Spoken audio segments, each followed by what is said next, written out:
and pour 2/3 cup of water in it. You want to let that boil on high heat for a minute and then lower it to simmer for 5 to 10 minutes. So you're going to take your carrot and actually scrub it really nicely, but what you don't want to do is actually peel the skin off because that gives you a lot of flavor and you don't want to take that away. So take that, cut the top and the bottom, the ugly parts, and that's what you're going to use for your syrup.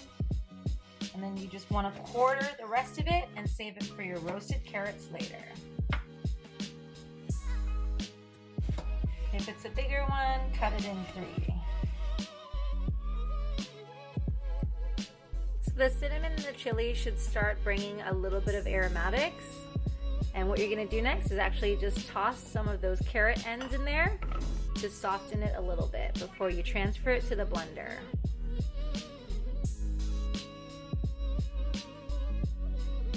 Next, you want to take the cinnamon out and toss your chili water with your carrot waste into a blender and turn it on and put it on a low setting and start blending.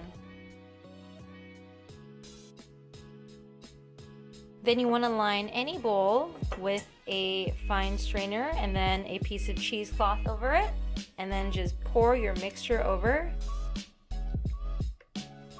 and let gravity do its work. Lastly, you want to get all that beautiful chili carrot juice out, so you want to take your cheesecloth, tie a little knot over it, and start squeezing. Toss your chili honey carrot mixture back into your blender that's rinsed. So here I have about 150 ml of spiced carrot mixture. I'm going to toss in 300 milliliters of honey. Then I'm going to blend it on low again until it's well integrated.